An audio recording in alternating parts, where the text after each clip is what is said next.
Happy Sunday everybody, it's Sarah from Funky Fossil here with another episode of our Make It Sunday, our weekly makes and inspiration videos to hopefully get you thinking about ways that you can use your Funky Fossil stamps, stencils, dies and all your other stash, and also anything you have already to hand. And this Sunday I thought I'd do something with a little bit of MDF, so I thought I'd go off the page, out of our journal, off the cards, into something that could be a little bit of home decor. So I've got a rope frame here, and what I want to do, because this rope's kind of got a nautical association to it, is I want to use our new vintage ink collection by the wonderful Belinda Basson, with the A5 stamps and the vintage ink paper pad. So I'll be using all of these in the make today, and I'll put something, I think I'll probably put the MDF and the paper together as a bundle for you, but you can find all of them in store at the link in the description box below.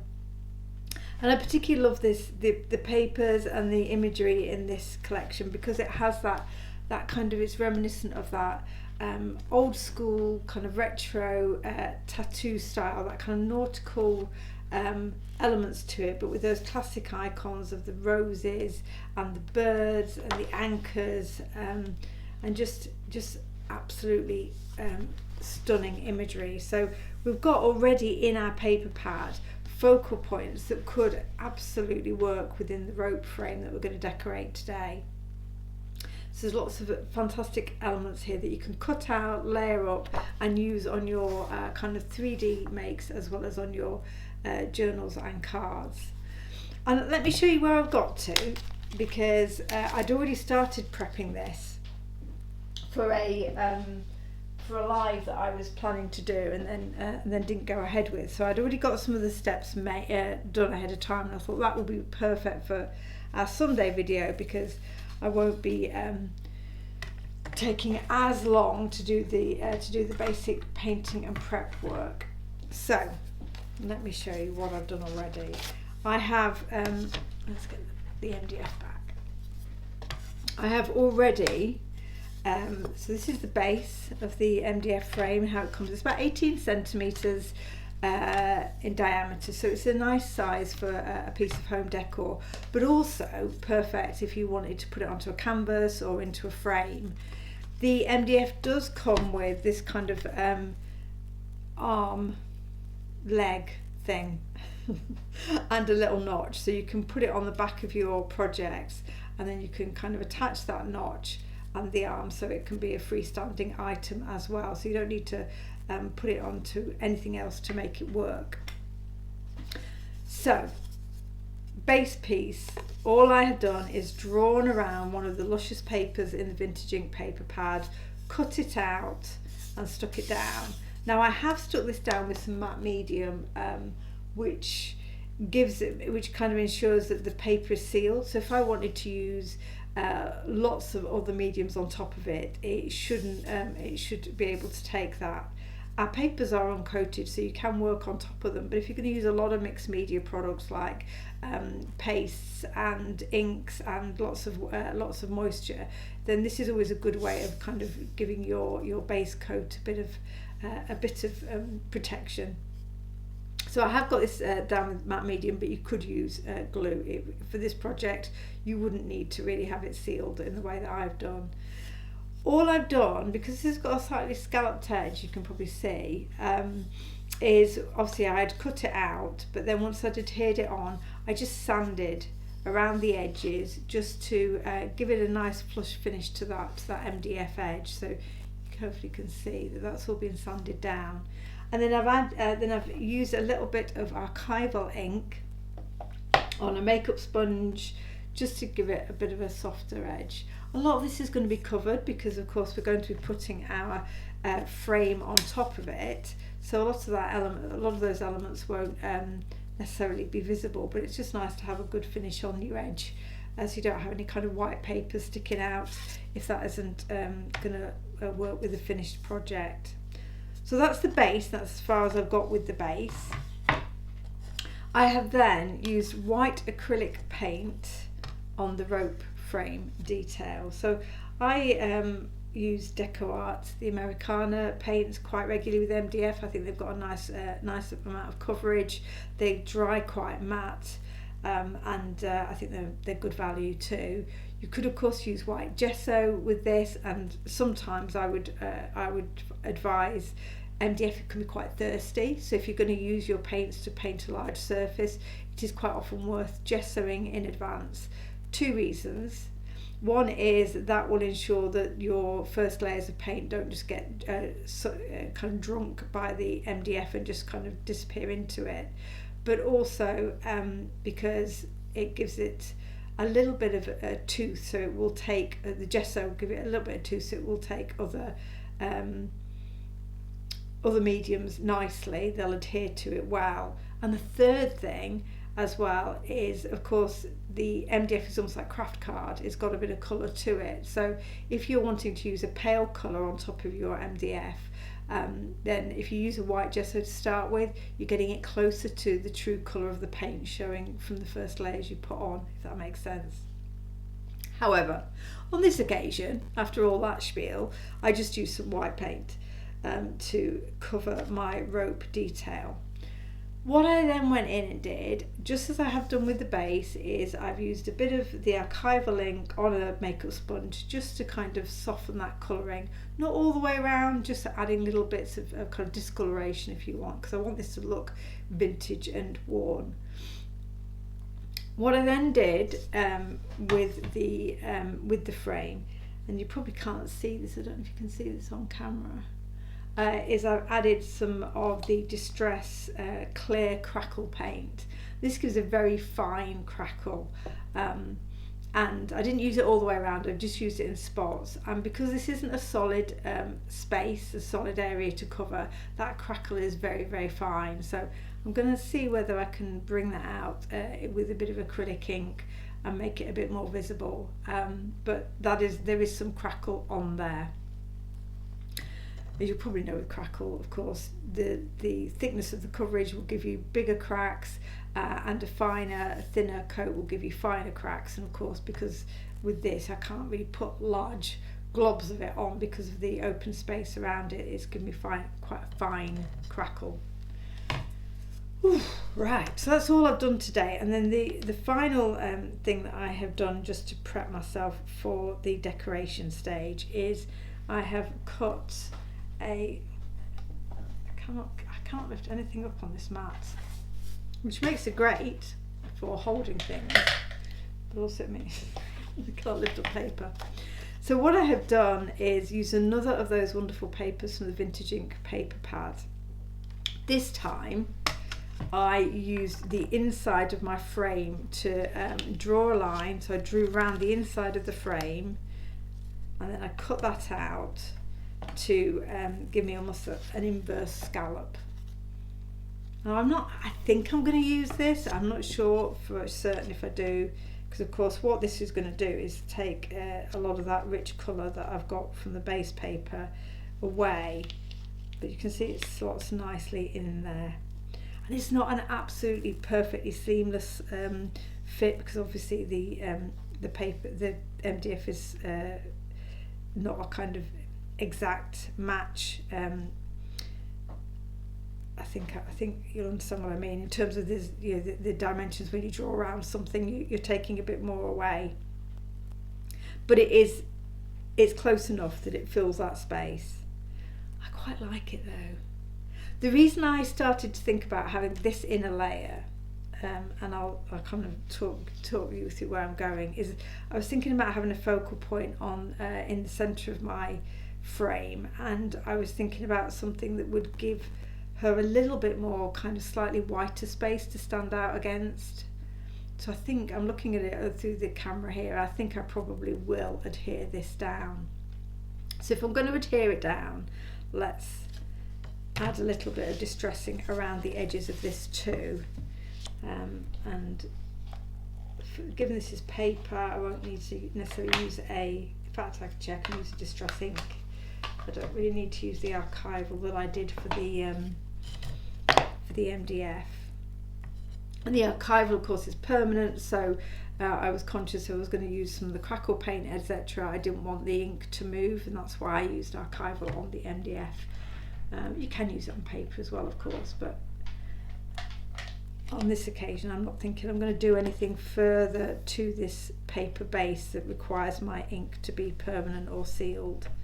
So I've got some vintage photo, and we'll just go around the edge with our blending brush. Oops, quite a generous amount. And this is just going to warm up the edges. All of this is going to be visible, of course, because it's all within the frame. So, but it will just, it's going to leave me kind of a nice halo, kind of a glow in the centre where I think my stamp image is going to go. So I think that's all we need to do there. What I love about MDF projects is you can get out all your various mediums, your paints, your pastes, and really have a play. And of course you can just keep going. You can kind of cover things up if they don't work the way you wanted them to. It's a very forgiving surface. Now, when I was thinking about this earlier, I did think the rope frame comes with just one layer of rope. But I did think about putting a second one underneath and almost offsetting it, you know, with the way we do with dyes, to give myself a bit of a drop shadow. Let me see if that will give us a little bit more. And what that will also do is, of course, the craft, the kind of the true MDF colour will kind of peek through from underneath. But also what it does, the appeal, I'll have a think about that. The appeal is it gives me more depth. So it will mean that the eye is looking further into the project, and therefore I can put our focal point on foam tape and give her a little bit more dimension away from that patterned base, and we've still got the frame standing proud. So I think I will stick these two layers together, the two MDF layers together, just to give me a bit of dimension. But before I do that, let's see if we can actually find this crackle. Let me put a bit of white card underneath my MDF. I'm not sure if it'll stain the mat. So what I've got, and this is quite often what I will use to stain a kind of crackle to bring out the detail, is acrylic ink. I've got a Liquitex acrylic ink in two kind of browns. I've got a burnt umber and a raw umber. I'll give them a try, see which one I like best. I like acrylic ink for this because it's so fluid, and it will kind of spread and find its way into any crackle that's there. I've got some water because I don't want this to make the frame completely brown.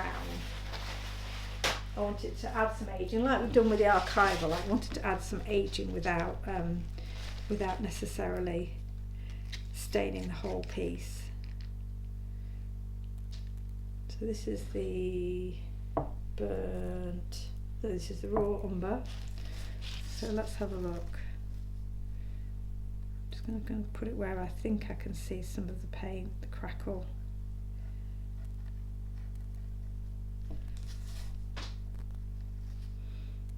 And I'm going to give it a good old spritz of water. I do love my acrylic inks. And of course, because they're acrylic, they will dry permanent as well. So some of a bonus when you're working with a mixed media project. The more permanent layers, the more flexibility you have to keep working on top of them. If you're going to use water reactive elements, you're either going to need to seal them or think about using them towards the top in terms of the top layers. Oh, I'm seeing some like crackle coming through. That's good. So all I'm doing is blotting with my kitchen towel, just so that the whole thing doesn't become too intense in colour. I'm giving it the opportunity to travel a little bit.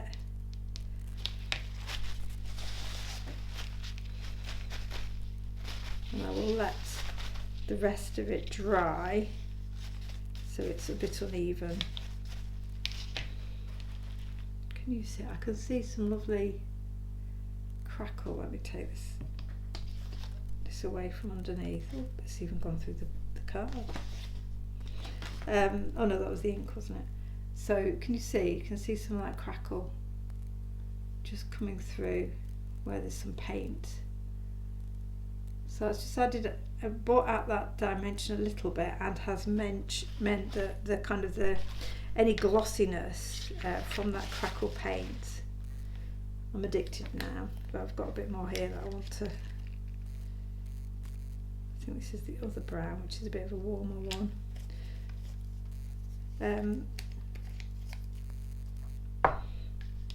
Because the clear crackle paint is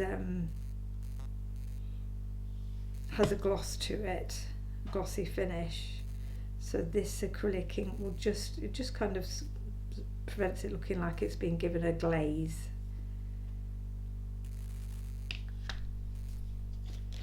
I said I didn't want it all to be brown. You can see where this is going, can't you? It's getting browner by the minute. There we go. Yeah. It's quite nice to have that different umber there. It's a slightly warmer one of the two.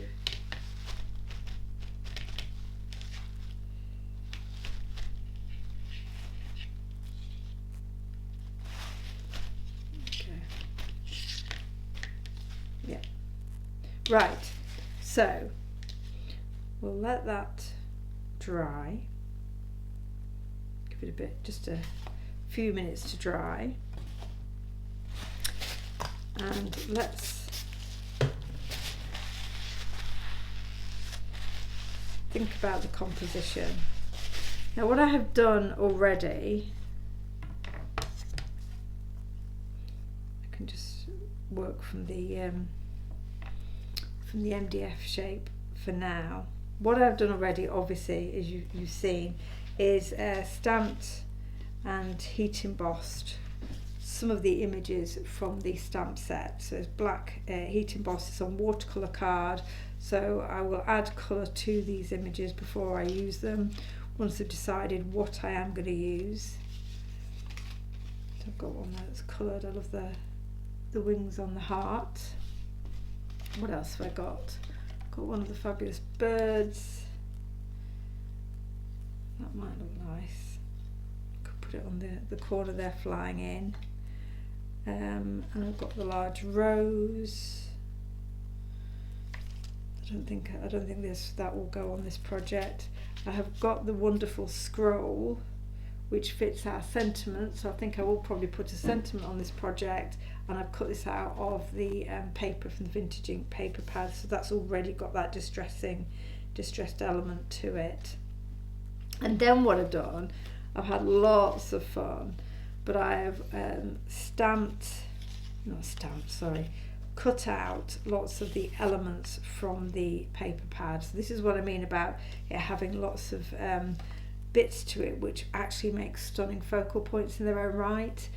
Because I knew I was going to use some of this on an MDF project, what I have done is I adhered the paper to black card before I cut it out. This is just to ensure that if I put something on an edge like that, look how fabulous that looks, it's not going to get too battered and crumpled if some of these elements are sticking over the edge. I do like that. How lovely is that? It's a nice size, isn't it? And I've got some of the individual flowers as well. So actually, that's that flower. I could layer that up and do a bit more dimension on top. That would be nice. Yes, I think I will probably put that there. And then I've cut out some of the individual little flowers from the patterned polka dot pages in the paper pad as well.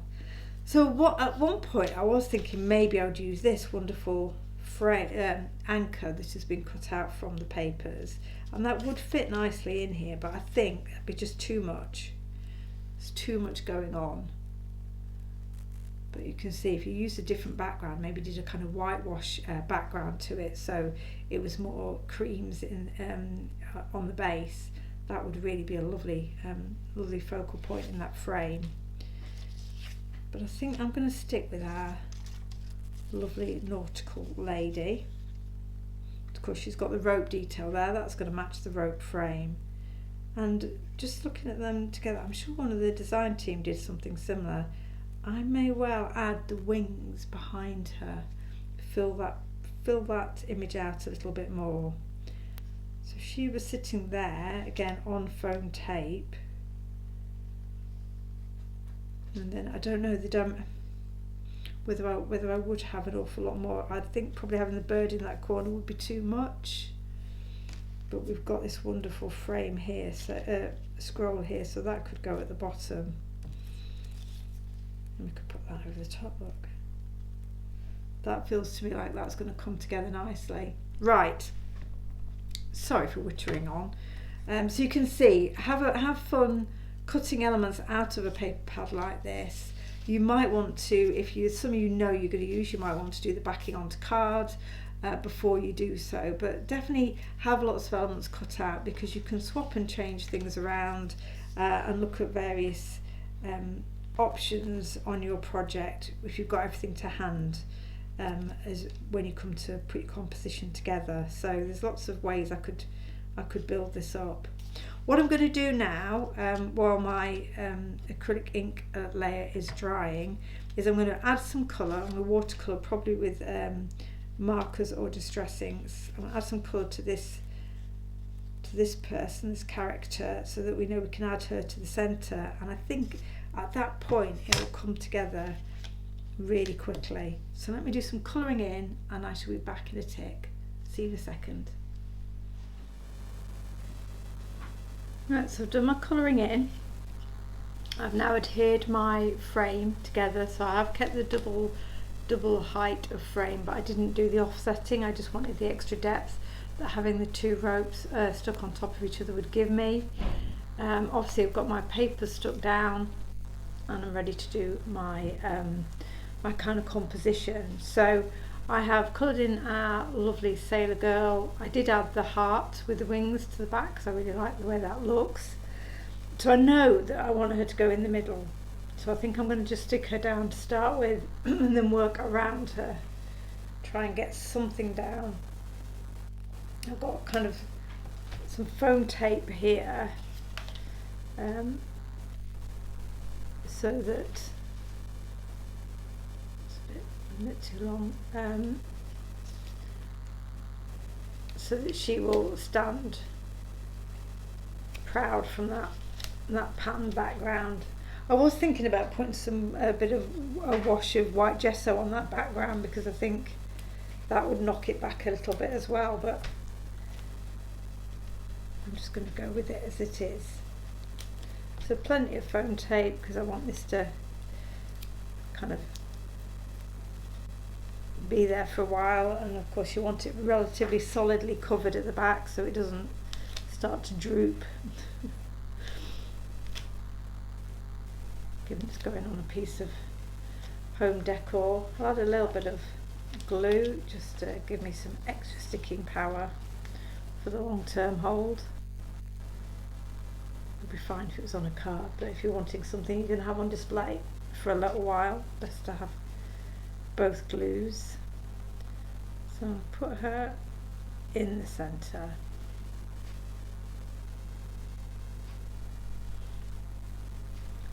So hopefully the shadow she creates against that background will give me a little bit more separation. Now I think I really did like this this large flourish around the side. I want to be careful that it doesn't protrude too much at this edge if I'm going to then stand the piece up, because obviously then it will interfere with the MDF standing standing by itself, but I think that gives me enough clear space at the bottom. And I like the fact this wing is mirrored by the wings in the with the Sailor Girl. So I'm going to stick this one down. Yeah, let's stick it down. I'm just looking for my glue. Where did I put it? Now, of course, it's going on to a you could use onto a kind of uneven surface here with the glaze, with the MDF not being solid. So you could use a gel medium for a longer term and better hold. That'll just have a bit too long in drying time for me for the video, but if I find this this embellishment doesn't behave, then I might well go back in and apply some medium just to bring that surface behind the rose level, so it all sticks down. But I'm hoping this will hold for the purposes of showing you the finished project. Well, that's not stuck, but it's there. It's there. We'll leave it. So I've stamped a lovely sentiment into the to the banner from the Forever True stamp set by Belinda, because it comes with a number of shaped sentiments that are all designed to fit into the banner itself. So you've not got to manipulate or try really hard to find something that's going to fit in there from a wording perspective. And what I thought I liked, didn't I? I saw it earlier. I like the idea of layering this rose up, and then we can have the banner nestled behind that layered rose. I think that will work nicely. That's then starting to give us kind of the weighting at the bottom of the frame. I think I can't. This is a bit I really can't decide on. I do still like this bird. I like the fact that again you've got your wings going 3 times across, but I'm just wondering whether it's a bit too much. But actually I like that. Yeah, I think I'm going to put our bird nestled between those 2 flowers to give us the three flowers, giving us a bit of a triangle. So what I want to do now, and I'll speed this up, I won't do this in real time, is I'm going to add some embossing powder to our roses. And this is by Emerald Creek, and it was a Seth Apter embossing powder, which is designed to kind of give you almost like an old wax look. So it's, as you can see from the kind of the granules in there, they're quite thick and chunky, and it's got quite a muted. It will take the colour down a little bit just to add to my vintage look. I don't know if this embossing powder is still available, so apologies if it isn't. You could absolutely use clear embossing powder. I think Wow also do a matte clear, so if you don't want anything too bright and shiny, you could do that as well. But I'm just going to add a little bit of additional texture to these flowers and probably the banner. Partly it will strengthen them because it's, of course, embossing powder is effectively a plastic, but also just to try and bring the composition together. We've got some shine here with our lovely Sailor Girl because she's clear heat embossed. So I thought if I try and give these the look of almost being varnished, that will work nicely. Another way we could go with it would be to use our crackle paint, the paint that I used here, on the frame, and then soften that with a little bit of distress to kind of give it a vintage look. But I think this will do the job a bit more quickly for me and not add the same moisture to the paper that obviously the crackle paint will. So I'm going to speed that bit up, and then hopefully we will be close to having a finished project when I've stuck them all down. So just watch as I heat emboss these and see how the final project looks.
So here's a quick look at the finished project.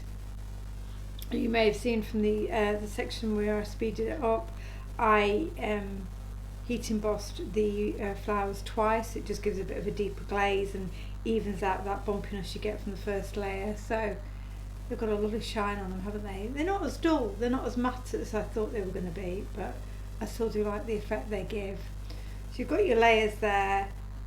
You've got the depth from the 2 lots of MDF on the inner frame, and of course we've got our focal point lifted from the base, and I think that's good. That really looks quite nice.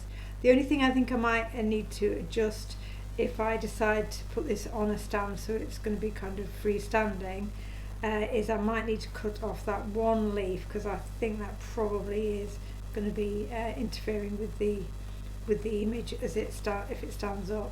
But I haven't quite decided. I might put it on a canvas, I might put it in a frame, or as I say, the MDF kit does allow you to have its own stand, so I shall decide how to display it later. But hopefully you've enjoyed that make with our wonderful vintage ink collection. So the paper pad, the stamps, and then of course the MDF rope frame. Really simple and easy to do. Lots of fun to take your kind of paper elements from the pad, give them a bit of added dimension and make something that can be displayed as home decor. There will be an offer on the MDF and paper pad in store as our makers bundle, and I really hope that you like and subscribe to the channel. We bring you new inspiration every Sunday and are live on a Wednesday, so there's always lots to see here on the Funky Fossil channel, and if you subscribe and click that notify button you will know when we're adding new content. But I shall leave you there and hope you've enjoyed our make this week. There's something we've done a bit different with the MDF rather than a journal or card, and I look forward to seeing whether you're inspired to do something with your vintage ink, papers and stamps over the next few weeks. Bye for now.